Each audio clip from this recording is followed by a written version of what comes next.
네, 안녕하세요. 이번 11월 청소년을 위한 12달 작은 강의 진행을 맡은 정세청세 기획팀원 최호용입니다.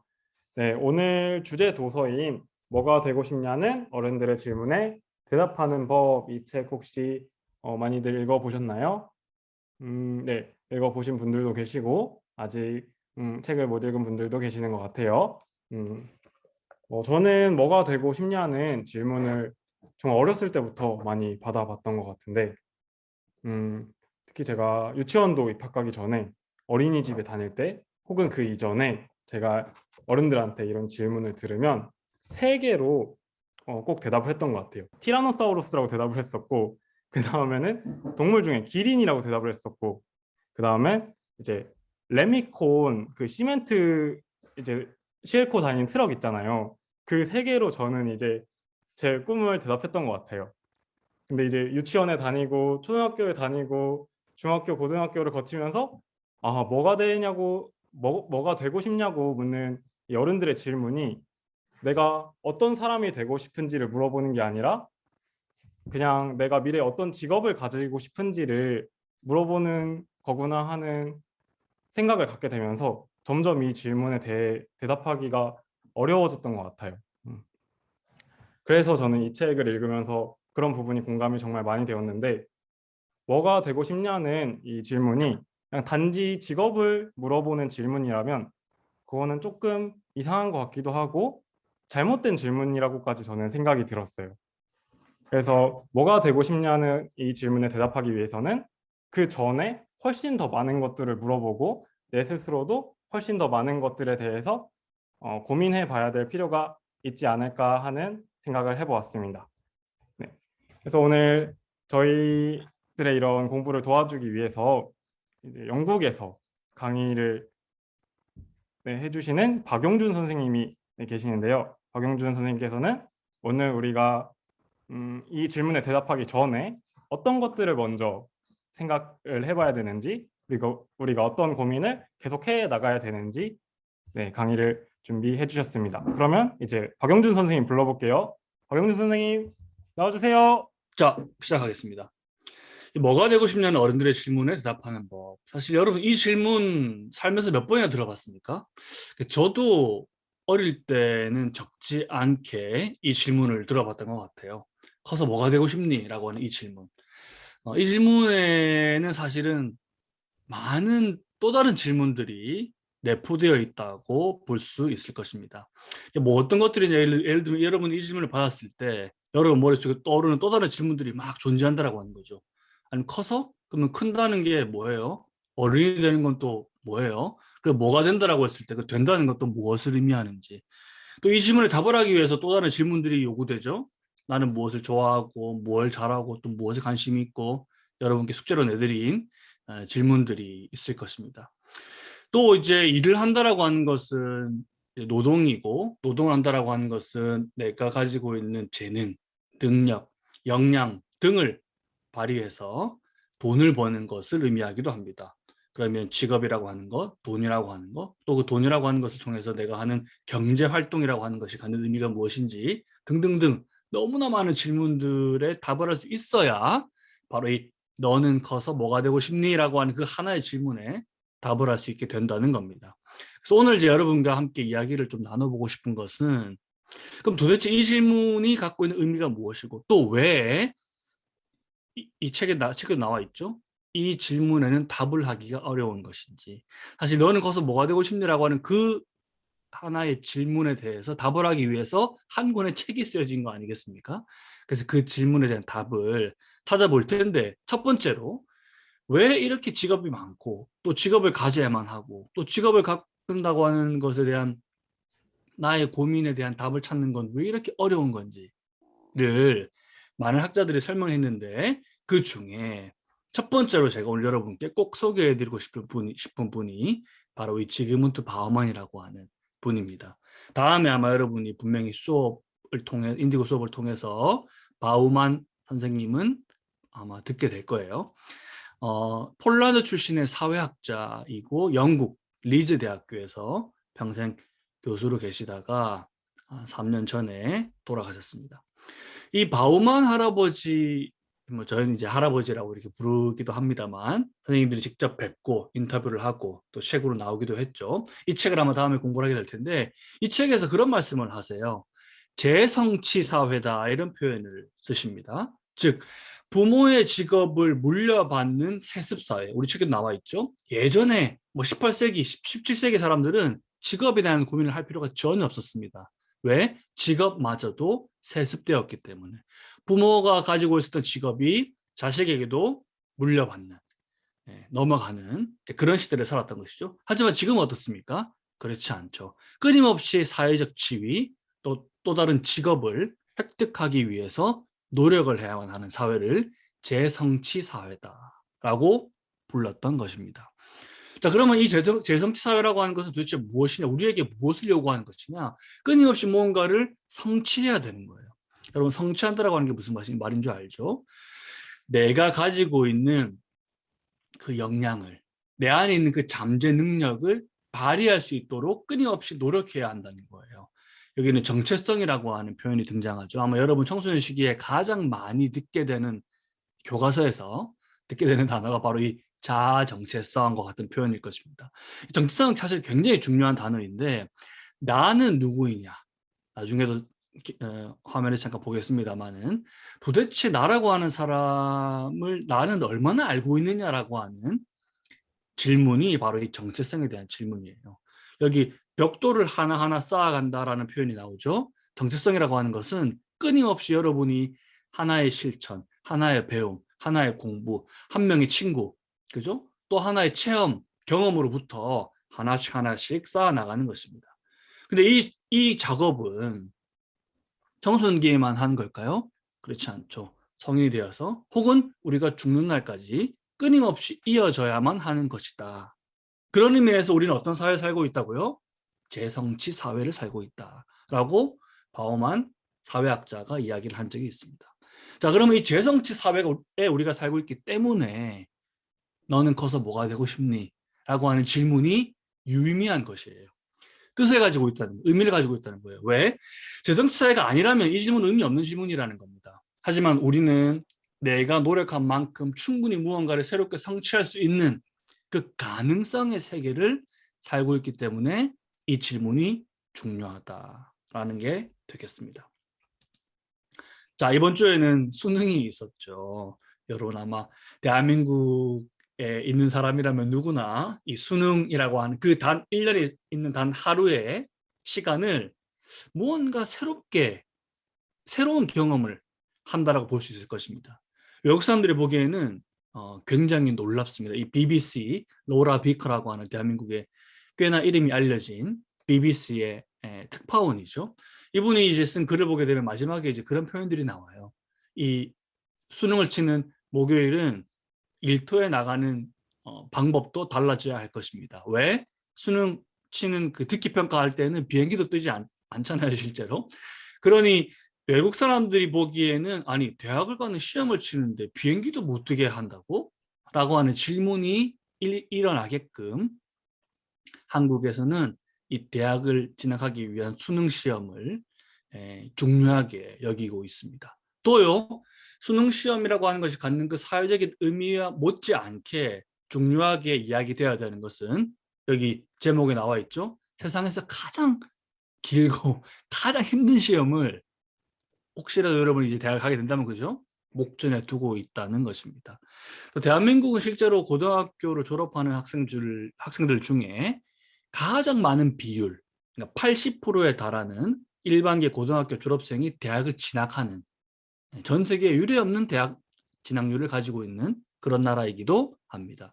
여기 선생님이 살고 있는 잠깐 저기 있는 영국 같은 경우는 한 60에서 한 50% 정도의 학생이 대학교를 진학을 하고요. 또 가까이 있는 나라인 스위스 같은 나라는 고등학교 졸업생의 한 40% 남짓한 학생이 대학을 진학합니다. 그러니까 교실에 30명, 40명의 학생이 있다고 치면 절반 이하가 대학을 가는 거예요. 그러니까 대학을 안 가는 학생이 교실에 절대다수라는 거죠. 그럼 그 교실의 분위기는 또 그 교실이 목표로 하는 배움은 또 조금 다르겠죠. 그죠? 자, 그래서 선생님이 이제 또 오랜만에 이제 수능을 이번 주에 치르기도 했고 또 해서 한번 홈페이지 들어가 봤습니다.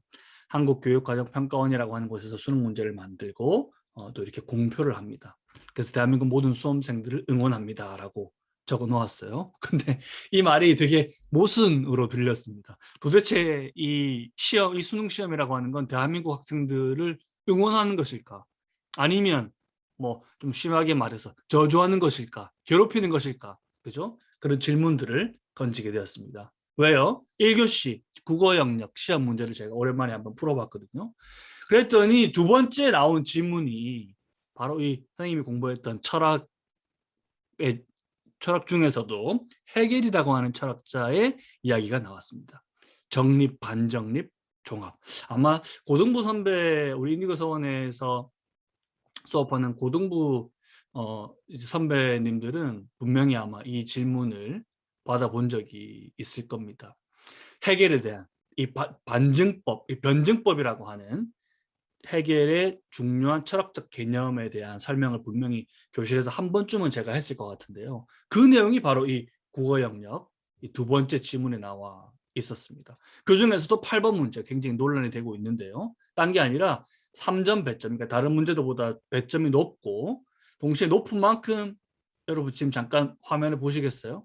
도대체 이 문제를 이해하고 해석해서 답을 찾는 것 자체가 결코 쉽지 않은 문제가 수능 국어 영역의 첫 번째, 두 번째 지문에 나오다 보니까 학생들이 뭐 완전히 소위 말하는 멘붕에 빠졌다 이런 기사들이 쏟아졌습니다. 이게 보이죠? 헤겔 네가 왜 거기에서 나와? 라고 하는 질문이 나올 수밖에 없는 문제가 나왔고요. 여기 보시다시피 수험생들의 절규와 저주로 가득 찬 헤겔 집 주소 좀 알려주세요. 저 멘탈이 나갔어요. 하는 그런 댓글들이 달리는 수능 문제가 나왔다라고 하는 겁니다. 이게 이제 실제 지문에 나왔던 문장입니다, 여러분. 잠깐 한번 보시겠습니까?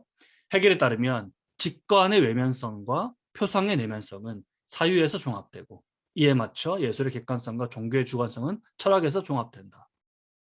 제가 물론 저는 철학을 전공한 사람이고 그 중에서도 헤겔이라고 하는 철학자가 철학사에서 어떤 역할을 하고 있고 이 사람이 가지고 있었던 철학적 입장이 무엇인지 뭐 학부 또 대학원 석사 과정에서 공부를 했기 때문에 이 말을 들으면 어느 정도 맥락을 가지고 이해를 할 수 있을 겁니다. 하지만 도대체 이 문장을 여러분 지금도 이 문장을 한글로 된 문장을 읽고 있음에도 불구하고 이 도무지 이해되지 않는 해석되지 않는 이 문장을 주고 문제를 풀게끔 하는 이 수능 문제는 수험생들을 응원하는 것일까요? 저주하는 것일까요? 그죠? 자, 그리고 이제 수학 문제, 2교시 수학 문제를 딱 봤습니다. 여러분 이런 그 도형 살면서 본 적 있습니까? 이게 미적분이라고 하는 수학 내의 분야의 문제이거든요. 저도 사적인 이야기를 조금 하자면 대학교를 갈 때 이제 수능을 치고 저는 뭐 100% 이제 수능 점수만 가지고 대학을 가고 했던 그런 시절이었기 때문에 대학을 갈 때 그 당시에 제가 쳤던 수능 시험이 소위 불수능이었거든요. 굉장히 문제가 어려웠습니다. 근데 수학이라고 하는 과목을 제가 상대적으로 좀 잘 치게 되었고 제가 진학했던 대학에서도 수학에 이제 가점을 주는 그러니까 수학 점수에다가 1배가 아니라 1.5배를 해서 수학 점수에다가 후한 점수를 매겨서 총점을 매기는 대학에 진학을 하면서 이 수학의 덕을 많이 봤거든요. 근데 오랜만에 수학 문제를 이렇게 보는데 와 이게 외래어인지 한국어인지 모를 정도로 아주 생경하게 다가왔습니다. 그러면 이제 수학 문제를 바로 접고 3교시 영어 문제를 이렇게 쭉 봤거든요. 아니나 다를까.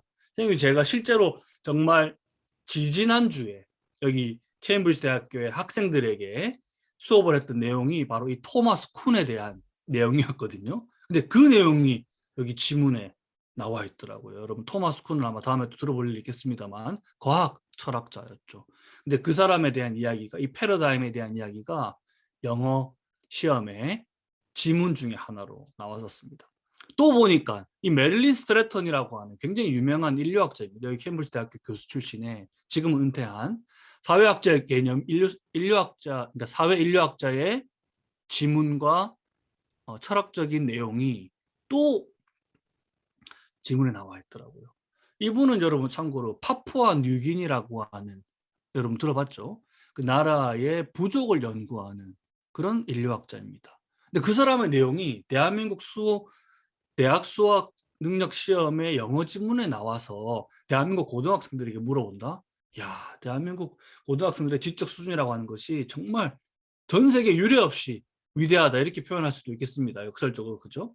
자, 그래서 이제 마지막 이제 4교시죠. 5교시는 외국어 영역이니까 4교시에 들어갔더니 이제 그래도 비교적 이 삶에 가까운 문제, 직업 탐구 영역이라고 하는 문제가 있더라고요. 뭐 사회 탐구, 과학 탐구, 직업 탐구.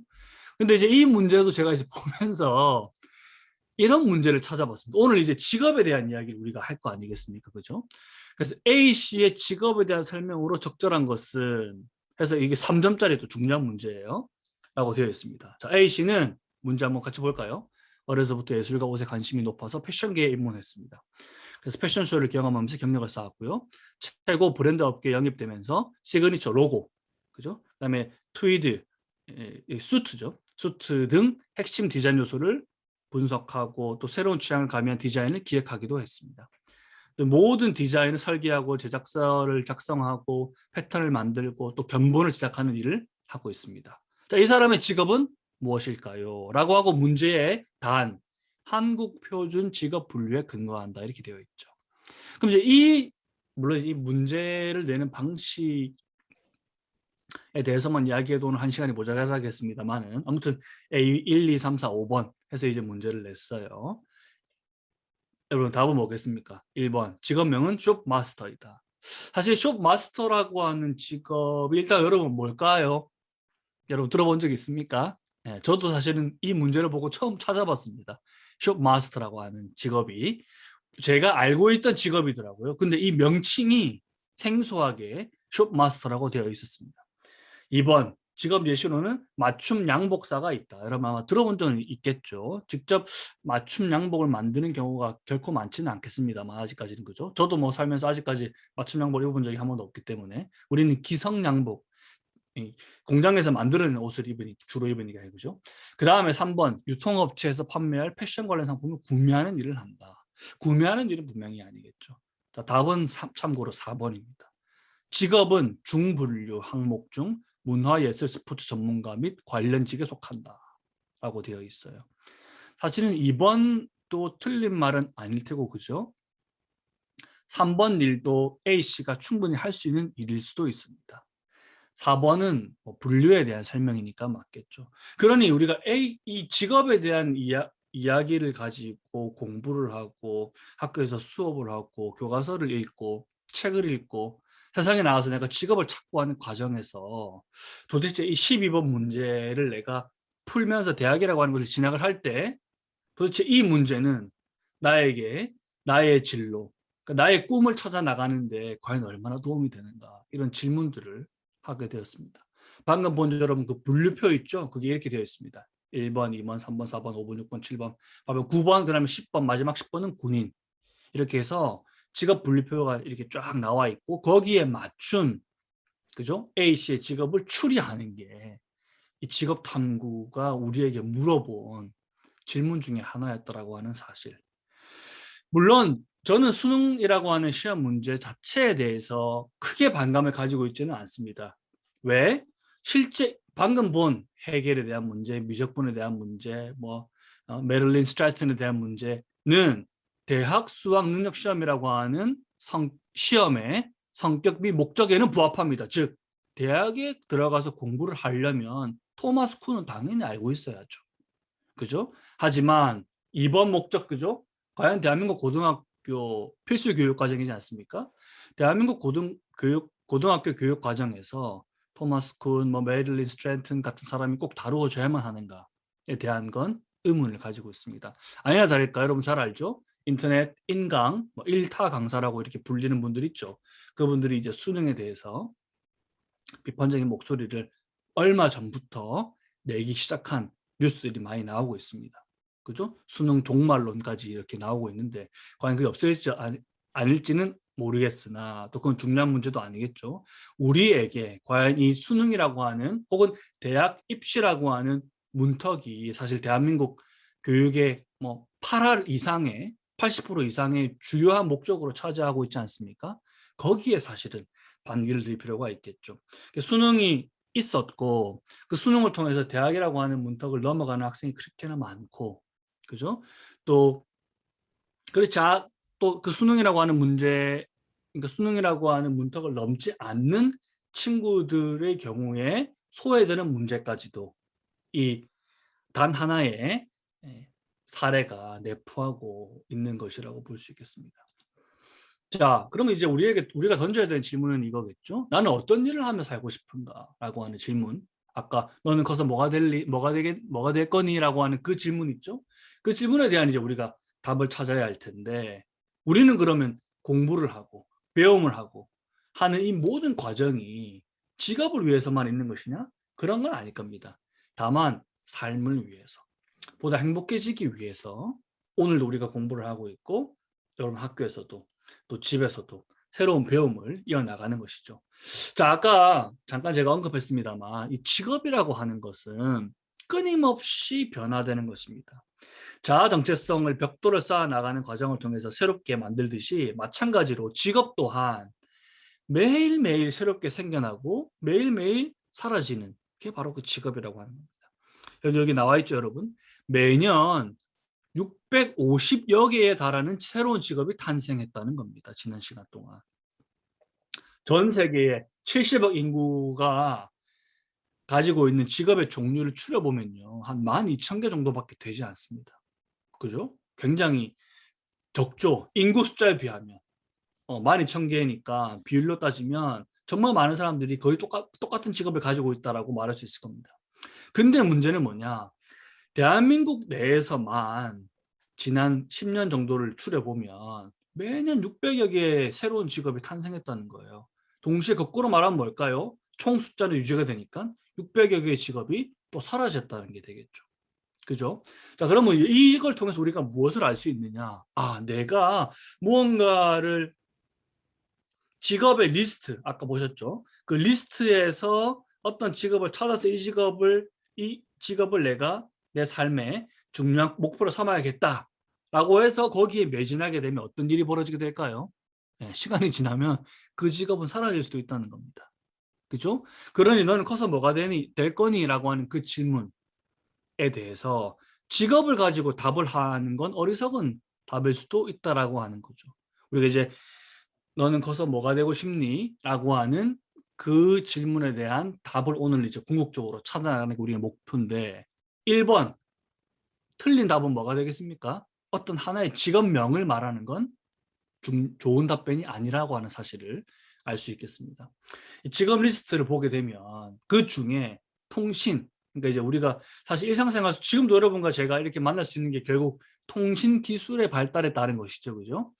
그래서 통신기술자와 통신공학기술자라고 하는 관련해서 그 직업 리스트를 딱 검색해 보면요, 이렇게 많은 직업의 목차가 나옵니다. 네. 이 중에 내가 과연 뭐가 될까를 고민하는 것만으로도 사실은 너무나 벅찬 정보량이죠. 그죠? 근데 문제는 이건 통신공학에 관련된 것일 뿐입니다. 이러한 리스트가 16,000개가 더 있다는 거예요. 이해됩니까? 그러면 내가 이제 직업을 고르고 내 삶의 꿈에 대한 고민을 할 때 인간이 태어나서 죽을 때까지, 흔히 요람에서 요람오라라고 표현을 하죠. 그 모든 과정을 한번 찬찬히 같이 한번 살펴보자는 거죠. 이해되죠? 자, 여러분 이제 태어났습니다. 그럼 여러분이 처음 만나게 되는 직업군에는 어떤 것들이 있을까요? 이렇게 시작되는 겁니다. 이제 산부인과 의사가 있겠죠. 그럼 왜 제가 첫 번째 요람에서 요람으로를 제가 떠올리면서 태어나는 순간 만나게 되는 의사가 첫 번째 직업이 아니라 왜 약사 한의사라고 하는 직업을 먼저 뽑았을까요? 여러분이 태어나기 전에 여러분 부모님이 말하자면 아이를 갖기 위해서, 그죠? 몸이 좋은 약도 먹고 한약도 먹고 했었을 거라는 거예요. 그죠? 그럼 거기서부터 이제 시작되는 거예요. 또 아이가 태어나면 산부인과 의사가 있을 거고, 또 간호사가 있을 거고, 또 병원을 깨끗하게 하는, 특히나 이제 팬데믹 이후로는, 그죠? 방역 전문가도 있어야 할 것이고요. 또 태어나고 나면 출산을 한 이제 어머니들을 위한 산후조리사도 있어야 되고, 또 여러분이 이제 출생 신고를 해야 되니까 주민센터를 가가지고 신고를 하려면 행정 공무원도 필요할 거고요. 또 사회복지사, 또 여러분이 어린이집 가게 되면 보육교사, 또 여러분 부모님 지금 이제 또 팬데믹 시대니까 그죠? 서로 화상 통화라도 하려면 휴대전화 있어야 되겠죠. 또 옷도 사야 되죠. 또 여러분 장난감을 사주려면 블록회사 직원도 있어야 되겠죠. 또 캐릭터를 만드는 디자이너도 있어야 될 거고, 이렇게 끊임없이 또 교도관도 심지어 필요합니다. 우리가 안전하게 이 사회에 질서 있는 삶을 영위하기 위해서는 교통경찰, 소방관, 버스 운전사, 공공철도 및 지하철 기관사뿐만이 아니라 교도관, 그죠? 또 여러분이 빵집 가서 빵을 사면 제빵사, 바리스타, 또 집에서 빵 먹으면서 텔레비 보면서 프로야구 선수들이 야구를 보고, 또 치어리더가 함께 화면에도 등장하고 등등등등. 이 모든 순간이 이러한 직업군들로 이루어져 있거든요. 그럼 이러한 많은 역할들 중에 내가 어떤 하나의 기능을, 역할을, 또 사회적 책임을 수행하는 것입니다. 근데 생의 모든 순간마다, 그러니까 우리는 누군가의 도움을 받으면서 살아가고, 나 또한 어떤 직업을 선택하든 그것이 누군가에게 도움이 되는 선택을 하게 되는 것이죠. 그럼 나는 도대체 이 일생 동안 이렇게 표현해 볼 수도 있겠죠.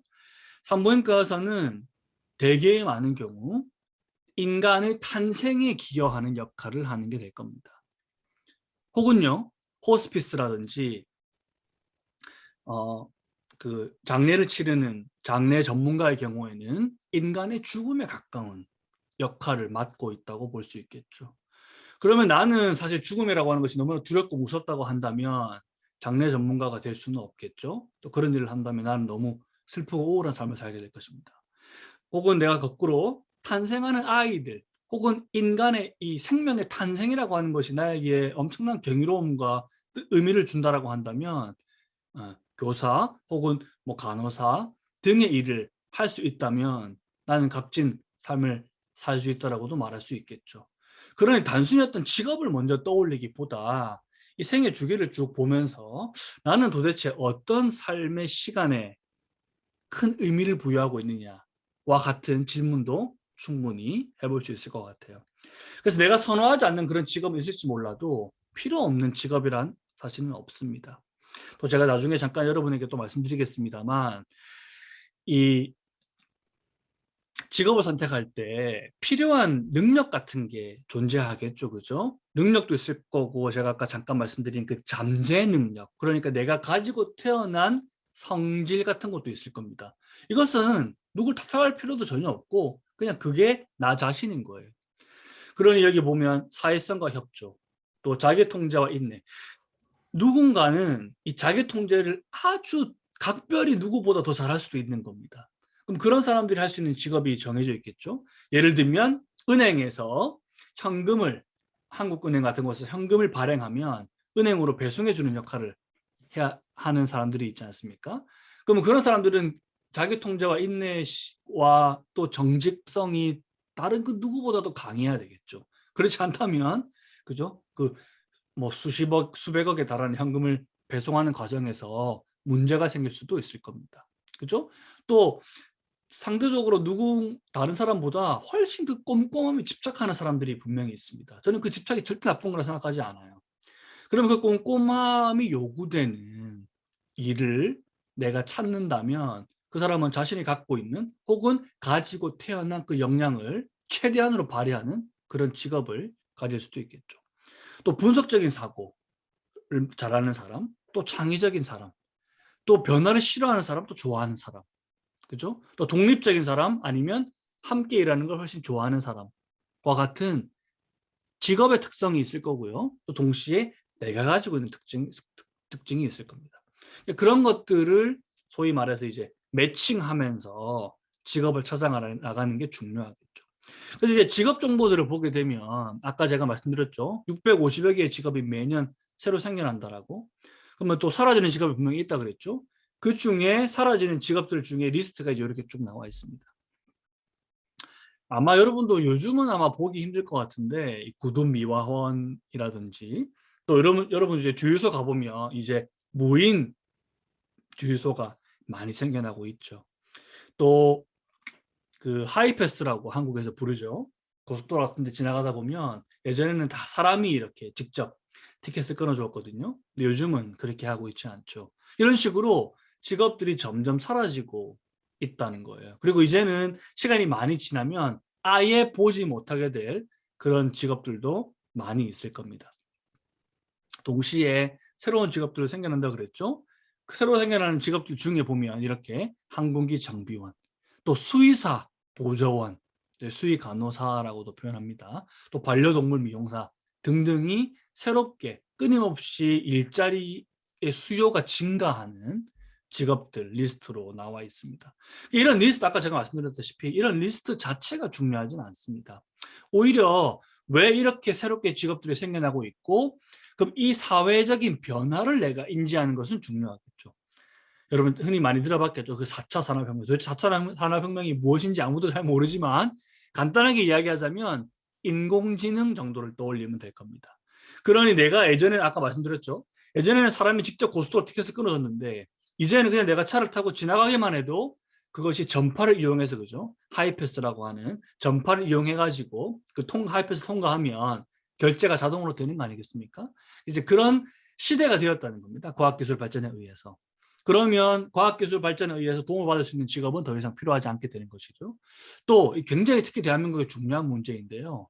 고령화 문제가 있습니다. 그러니까 수명이 길어지는 건 결코 나쁜 일은 아니겠죠. 다만 새로 태어나는 인구가 점점 없다는 거예요. 아까 제가 잠깐 수능 이야기도 했습니다마는 대한민국에 있는 대학교의 정원 숫자와 실제 고등학교를 졸업해서 대학에 가고 싶어하는 학생의 숫자가 이제 더 이상 맞지가 않습니다. 즉 수요와 공급이 맞지 않다는 거예요. 오히려 고등학교 졸업하는 숫자가 대학 정원보다 적어요. 그러니 원칙적으로 보자면 고등학교 졸업하는 사람들 중에 대학을 가고 싶다면 누구나 갈 수 있게 되는 게 이제 대학이 돼버린 것이죠. 그런 인구학적인 변화가 새로운 직업들을 또 만들어내는 겁니다. 어떤 직업들이 있을까요? 유품 정리사, 그죠? 혹은 아까 말씀드렸던 장례 전문가, 또 애완동물 말씀드렸죠. 우리는 인구학적인 변화들 중에 1인 가구 혹은 핵가족이 점점 많아지고 있거든요. 그러면서 애완동물을 많이 기르게 되잖아요. 그럼 애완동물을 많이 기르게 된다는 건 애완동물이 많아질 거고, 애완동물은 대부분 인간보다는 수명이 좀 짧은 경우가 훨씬 많으니까 애완동물 장의사도 점점 많아지게 될 겁니다.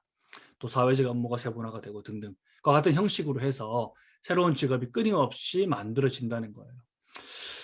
여러분 넷플릭스 들어봤죠? 넷플릭스. 그래서 제가 몇 가지 새롭게 탄생한 직업들 중에 여러분이 아마도 상상하기 어려운 몇 개의 직업을 좀 소개해 드리려고 하는데, 그 중에 하나가 바로 넷플릭스 시청 담당 전문가라고 하는 게 있습니다.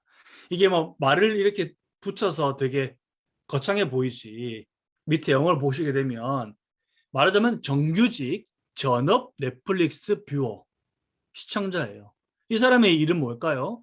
하루 종일 넷플릭스만 보는 겁니다. 보면서 본인이 경험한 넷플릭스 브라우저, 그죠? 또 목차가 형성되는 알고리즘 등의 체험, 자신의 한 경험을 끊임없이 보고서를 만들어서 주는 거예요. 영상을 좋아하고 넷플릭스 특히나 좋아하는 사람은 꿈의 직업이라고 말할 수 있겠죠. 하루 종일 넷플릭스만 보면 되니까, 그죠? 또요, 아까 제가 말씀드렸듯이 반려동물을 끊임없이 이제 우리가 점점 더 많이 기르게 되거든요. 그러면서 반려동물 맞춤형 이제 사료들이 필요할 거 아니겠습니까? 근데 그걸 이제 누군가는 맛을 봐야 되지 않겠습니까? 그죠? 그래서 반려동물 사료 시식 전문가라고 하는 직업도 있습니다. 이렇게 보다 보면 실수로 너무 집에 과자 먹고 싶어서 이렇게 뭔가 주워 먹다가 그게 반려동물 사료였다라고 하는 것을 알게 됐다, 이런 사례들도 들어본 적이 있습니다만은, 그걸 전문가로서 직접 휴식해보는 미식가도 있듯이 반려동물 사료 휴식 전문가도 이 세상에 있다라고 하는 사실.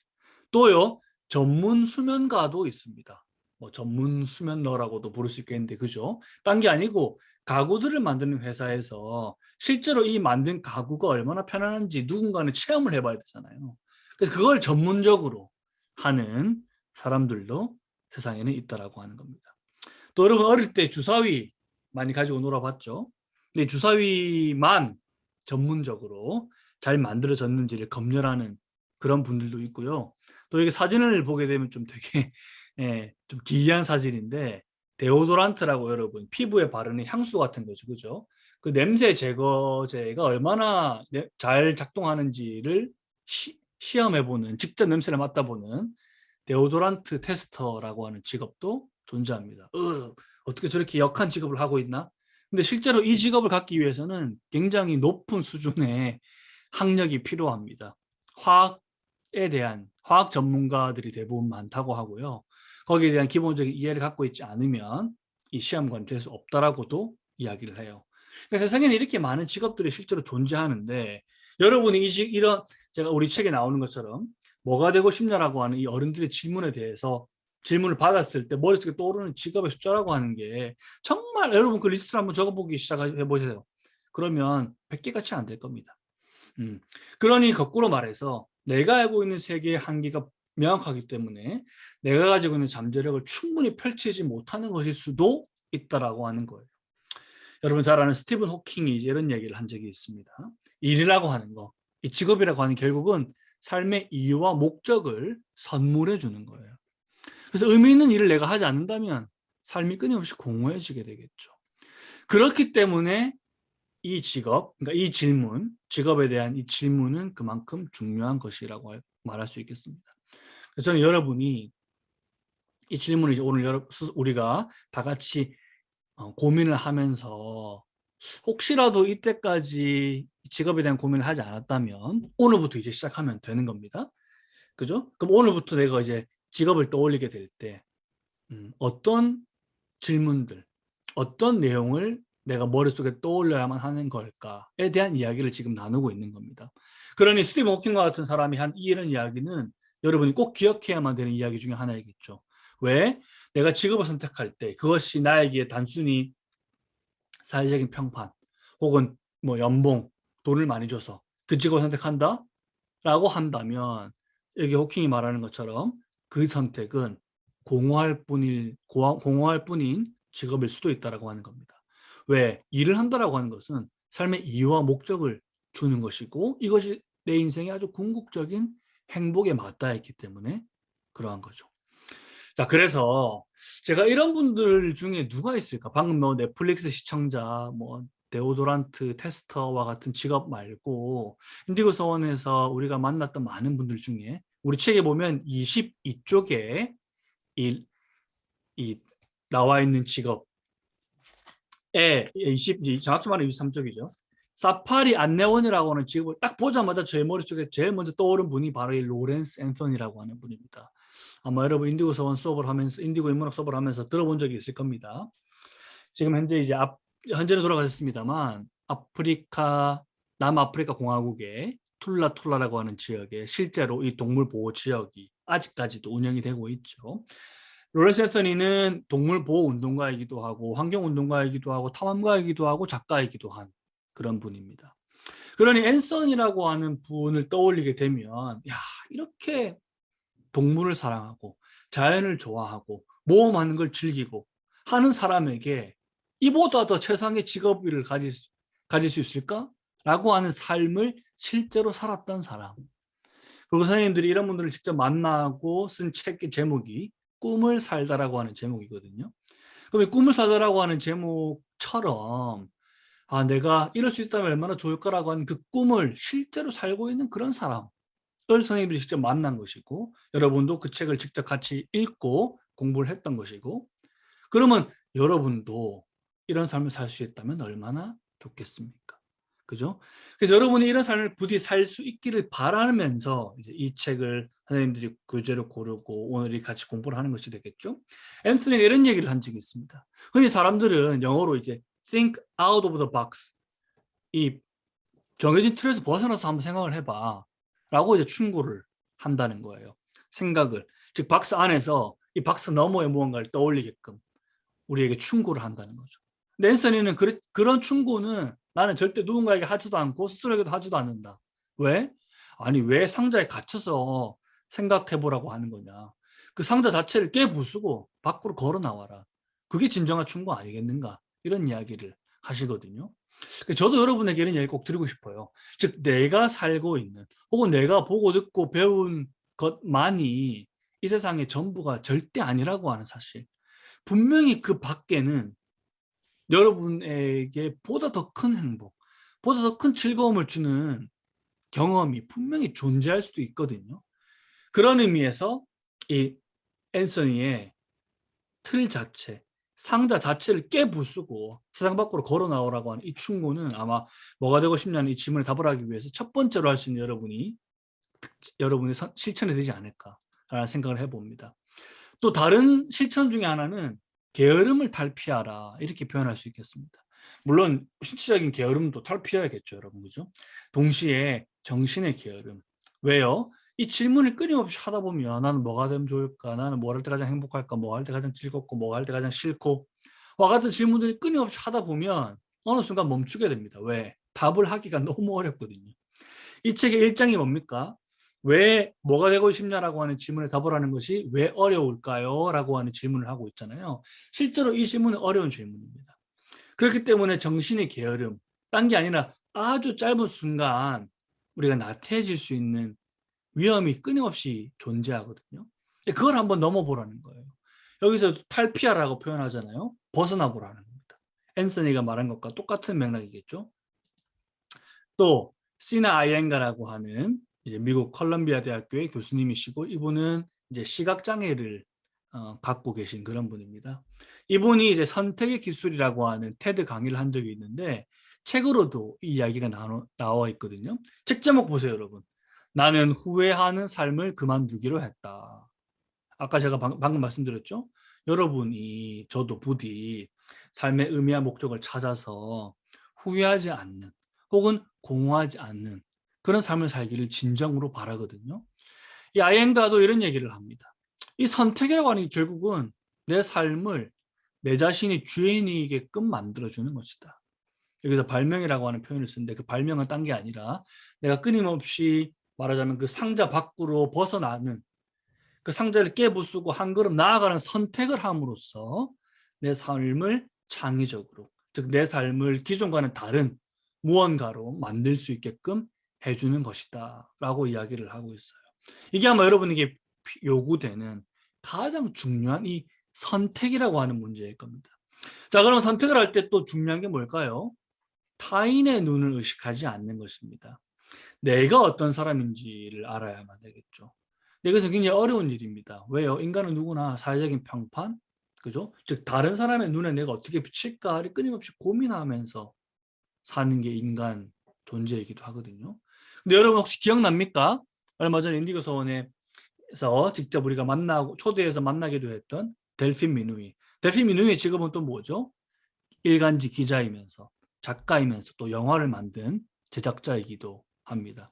델핀이 우리에게 그 당시에 들려준 이야기가 뭡니까? 여러분 내면의 목소리 위에 귀를 기울이십시오. 이런 얘기를 한 적이 있죠. 즉 다른 사람의 시선, 다른 사람이 나에게 하는 이야기. 뭐 소위 직업 관련해서 대한민국에서 가장 많이 이야기하는 게 뭡니까? 소위 말하는 그 사자 직업, 이렇게 표현하죠, 그죠? 판사, 변호사, 의사, 옛날에 이제 할머니, 할아버지들이 그런 얘기를 많이 했었습니다. 하지만 이제 21세기에 방금 보셨던 4차 산업혁명 시대에 그런 직업들은 흔히 여러분 그 미국 같은 경우에 판사, 변호사가 미래에 사라질 직업의 아주 상위권에 위치해 있는 거 알고 있죠? 미국은 이제 AI가 판결을 하지 않습니까?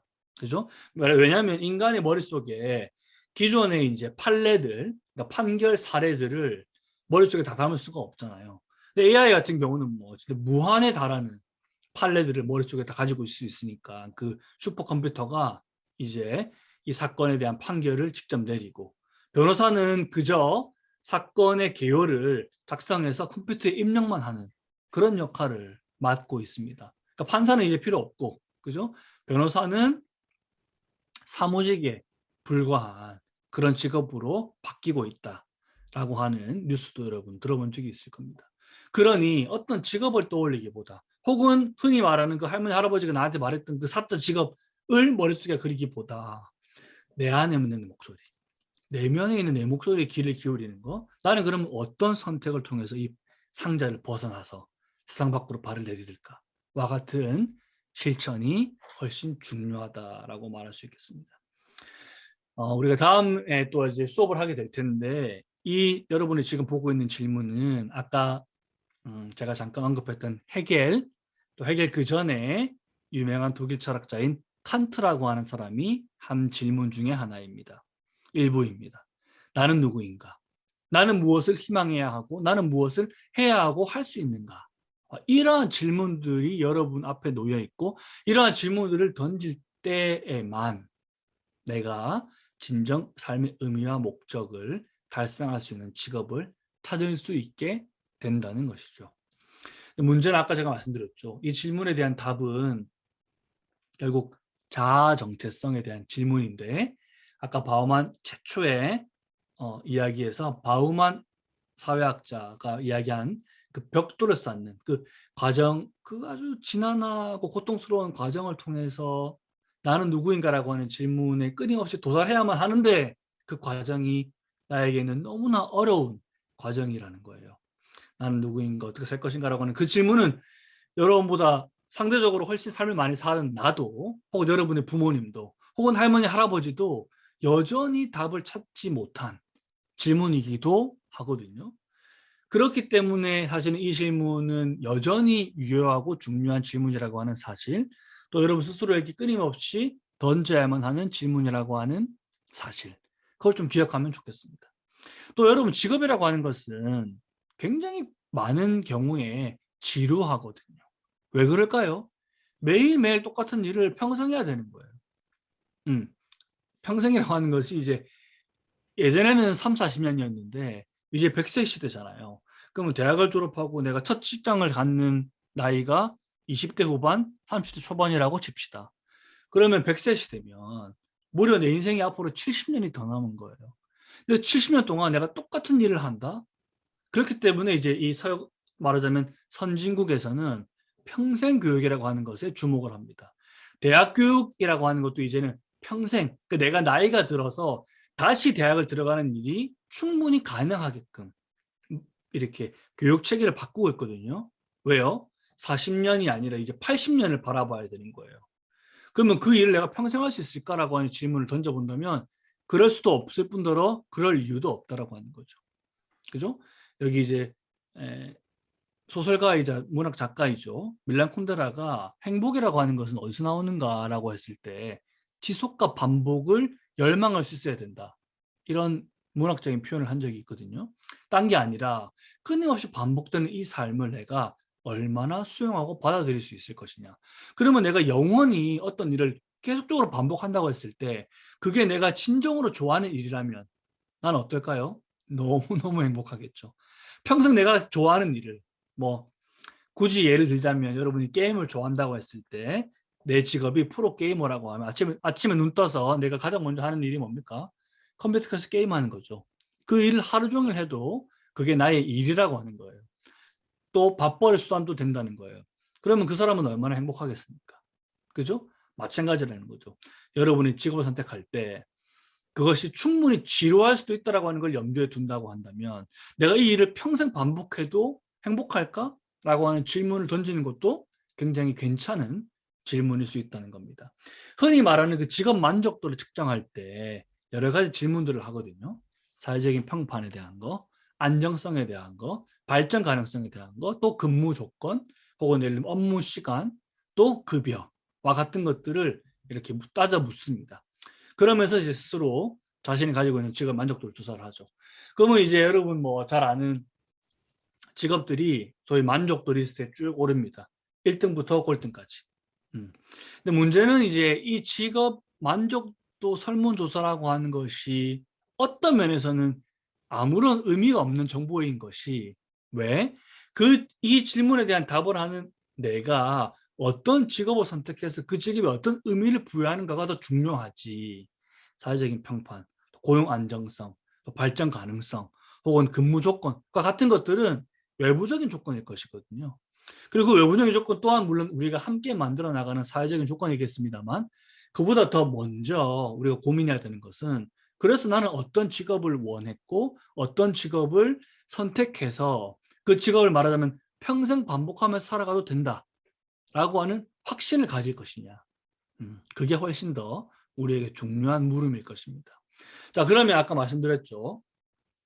내가 이 질문을 받았을 때 어떤 답변을 누군가에게 해야 하는데 이 답변을 하기 위해서 필요한 질문들이 너무너무나 많다고 했죠.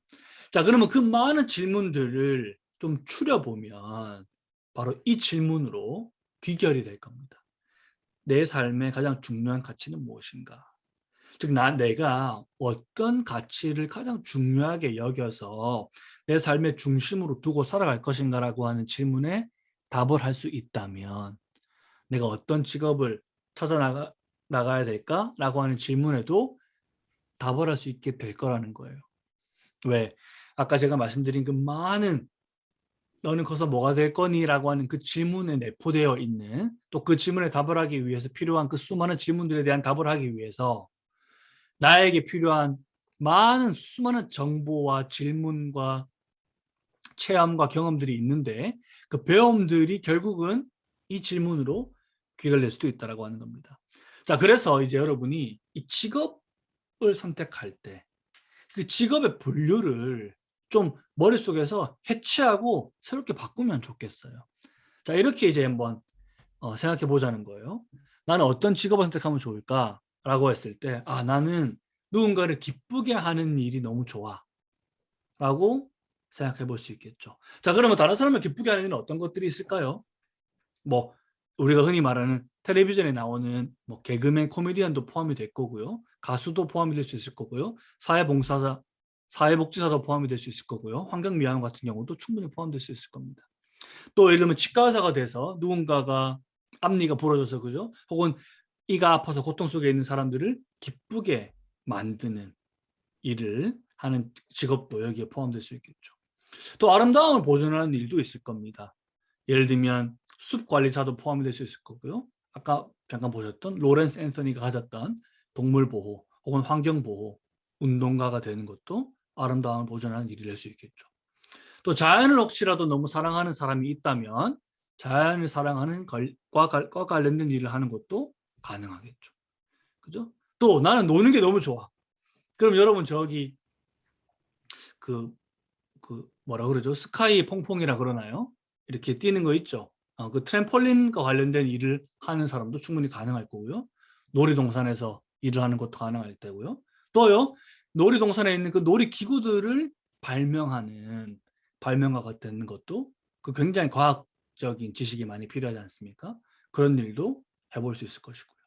또 사람들을 연결하는 게 나는 좋다. 혹은 사람들의 삶을 편리하게 만드는데 기여하고 싶다. 그러면 뭐 로봇 공학자가 되는 것도 가능할 것입니다. 혹은 나는 그런 과학기술, 저만 하더라도 과학기술을 좋아하지만 굉장히 비교적 그 아날로그적인 사람이기도 하거든요. 그래서 굉장히 무지한 부분도 분명히 많을 텐데 그런 사람들은 사람을 보살피는 인간적인 접촉을 훨씬 더 많이 하는 삶을 사는 것도 가능하겠죠. 그러니 이런 많은 것들이 새로운 직업에 대한 분류로 여러분이 스스로 새로운 배움으로 가져간다면 나는 그러면 어떤 걸 좋아하는 사람일까? 그 질문에 대한 답을 조금 더 구체적으로 혹은 새롭게 할 수 있게 되지 않을까 싶습니다. 자, 제가 마지막으로 여러분께 소개해드리고 싶은 분입니다.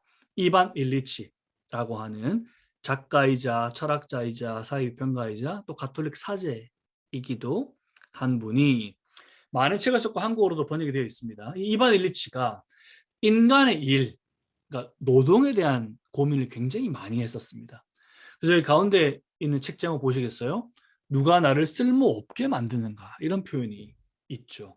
이 질문이 나온 이유는 딴 게 아니라 전문가 시대, 특히 근대 이후로 직업들이 굉장히 세분화되면서 내가 어떤 직업을 갖고 그 일을 충분히 성실히 열심히 수행하고 있음에도 불구하고 내가 이 사회에서는 별로 그렇게 쓸모있는 사람으로 대접받지 못하는 사회가 되었다라고 하는 비판의 목소리를 내고 있는 그런 책입니다.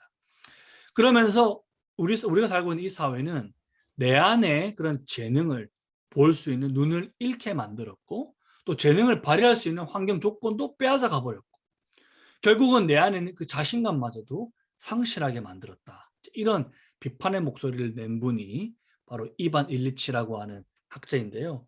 이분이 이제 결론적으로 우리에게 그런 이야기를 합니다. 결국은 의미 있는 일, 나를 행복하게 만드는 노동을 할 수 있게 되려면 결국은 예속이라고 하는 표현을 하는데요. 예속의 예가 결국은 이제 노예거든, 노예. 즉 타인의 시선의 노예, 혹은 돈의 노예, 그죠? 혹은 사회적 명예의 노예와 같은 것들로부터 좀 벗어나서 자유롭게 일을 선택하고 그 자유롭게 선택한 일을 창의적으로 내 삶의 정체성을 추구하면서 살 수 있게끔 만들어줘야만 한다. 그런 삶을 또 사람들이 살 수 있게끔 누군가는 애쓰고 노력해야만 한다. 라는 일을 지적을 하고 있습니다. 그러니 너는 커서 뭐가 되고 싶니? 라고 하는 이 질문을 하기 위해서는 앞서 본 그 많은 질문들, 바우만부터 일리치까지 일에 대해서, 노동에 대해서, 삶에 대해서, 혹은 삶의 성취에 대해서, 내가 가진 재능의 발현에 대해서, 흔히 이제 자아 실현과 자아 정체성 뭐 이런 얘기 여러분 들어봤을 겁니다. 교과서에 나오는 말일 텐데 그것을 실현하기 위해서 우리가 던져야 되는 질문들이 너무나 많다는 거예요. 그래서 제가 지난주에 여러분의 숙제를 내주기를, 말하자면 이러한 질문들을 여러분이 답을 할 수 있게끔 끊임없이 자기 스스로에게 물어봐야만 된다는 거예요. 그 과정이 있고 나야 비로소 일이라고 하는 거, 직업이라고 하는 거, 혹은 진로라고 하는 것도 이제서야 비로소 말을 할 수 있게 된다는 겁니다. 그래, 내가 즐거워하는 거, 또 좋아하거나 혹은 싫어하거나, 그죠? 또 내가 갖고 있다고 스스로 믿는 능력, 혹은 나는 잘 몰랐는데 다른 사람들이 나한테 칭찬해준 그 능력들, 그죠? 또 내가 아주 고질적으로 누군가에게 혹은 부모님에게, 친구들에게 혼나거나 꾸지람 당하거나, 그죠? 하는 부분들도 있을 거예요. 그거는 나의 습관이기도 하겠지만 동시에 가지고 있는 기질일 수도 있거든요. 그죠? 또 가장 중요한 질문 중에 하나가 뭐라 했습니까? 내 삶의 가장 중요한 가치는 무엇이냐? 그러면 여기서 말하는 가치라고 하는 것은 내 삶에서 제일 중요한 거. 그중에 제가 예를 들면 세 가지를 골라보는 거죠. 나는 삶에서 꼭 필요한 게 무엇일까? 예를 들면 우정, 그죠? 혹은 아니면 난 돈, 그죠? 혹은 나는 사회적인 평판, 명예와 같은 것들이 굉장히 중요해 라고 말할 수도 있을 겁니다.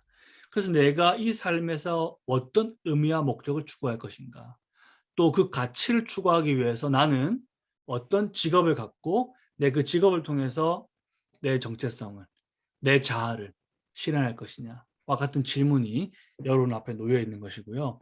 이 질문들에 대한 답을 수업 시간을 통해서 우리가 같이 토론해 볼 수 있다면 분명히 저도 여러분에 대해서 더 많이 알 수 있을 거고, 또 여러분에게도 충분히 무언가 새로운 조언도 해줄 수 있을 것 같고요. 또 저도 제가 지금껏 살면서 보고 듣고 뵙고 했었던 많은 직업과 많은 제가 존경하는 많은 분들의 이야기도 여러분에게 들려드릴 수 있을 것 같습니다. 네, 용준쌤 감사합니다. 강의 잘 들었습니다. 네, 여러분들도 이제 화면 켜실 수 있는 분들은 화면 켜고 다시 돌아와 볼까요? 그럼 현진님, 은지님, 권우님, 이렇게 유리님 화면 켜주시고 계시네요. 네. 이제 용준쌤께서는 너는 커서 뭐가 되고 싶니? 라는 질문에 대답을 하기 위해선 먼저 나는 어떤 가치를 좋아하고 난 어떤 순간에 행복하고 난 어떤 성향을 가지고 있는지 이런 질문들에 대해서 먼저 알아야 한다고 말씀을 해주셨어요. 여러분들은 살면서 어, 여러분들에게 가장 소중한 가치는 무엇인가요? 하는 질문을 정말 진심으로 들어본 적이 있는지 네, 또 궁금한 것 같아요. 저는 돌아보면 그런 질문을 들어본 적이 거의 없는 것 같아요. 저에 대해서 그렇게 물어보는 질문을. 용진쌤께서 이렇게 너는 커서 뭐가 되고 싶니? 라는 질문 앞에 이런 내 자신에 대한 많은 질문이 필요한 이유가, 커서 뭐가 되고 싶냐라는 질문은 이제 나의 정체성, 그리고 나는 앞으로 어떤 나의 삶을 창조하고 싶은지에 대한 고민까지도 포함할 수 있는 질문이기 때문이라고 네, 말씀을 해주셨어요.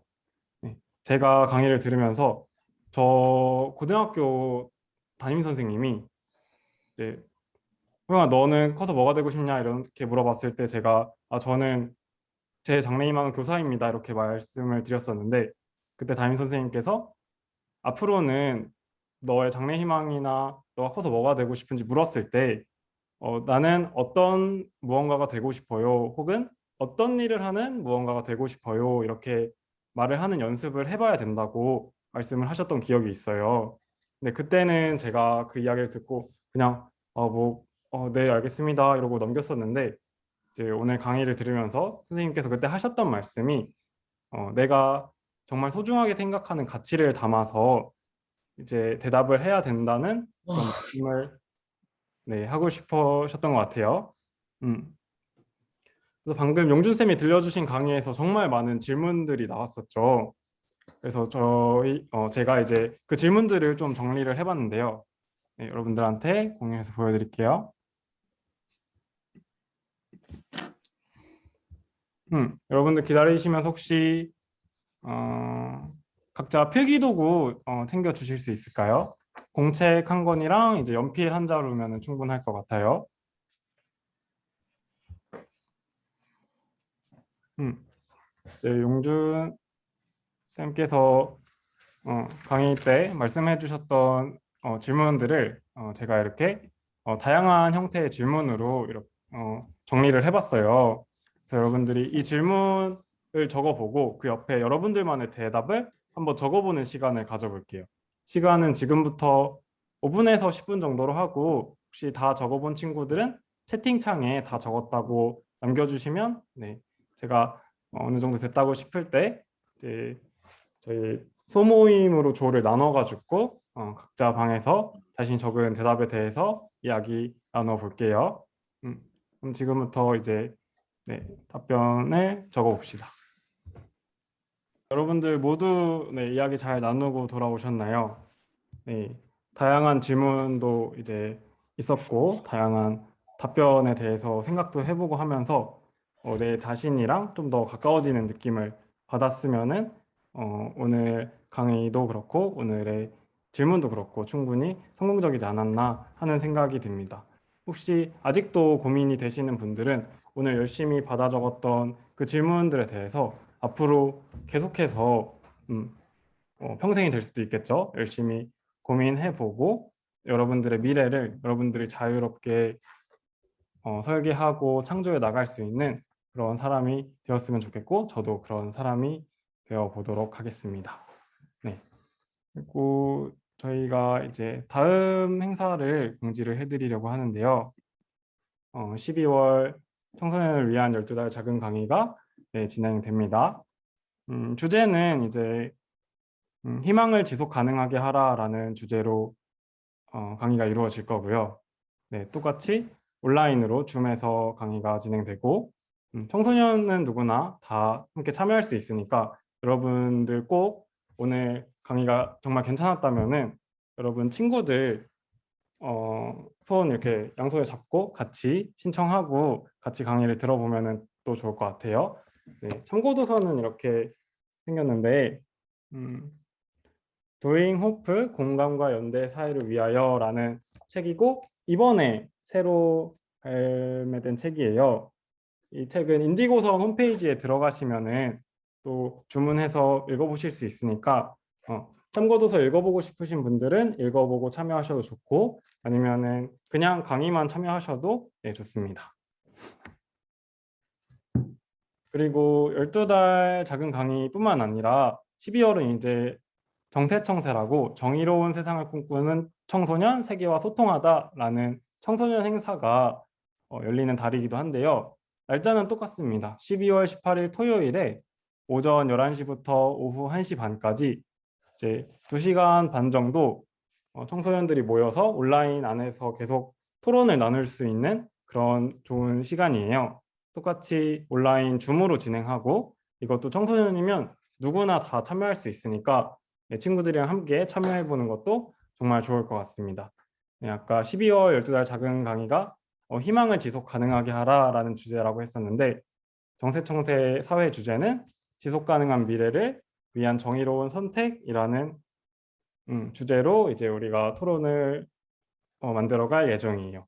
그리고 12월이면 이제 연말이잖아요. 12월 끝나고 내년 1월부터 이제 정세청세 함께 기획해갈 기획팀원도 뽑고 있으니까 혹시 기획팀원에 관심이 있다면 사회 정세청세 꼭 참여해가지고 정세청세 행사가 어떤 건지 한번 체험해보고 네, 신청도 해보시면 좋을 것 같습니다.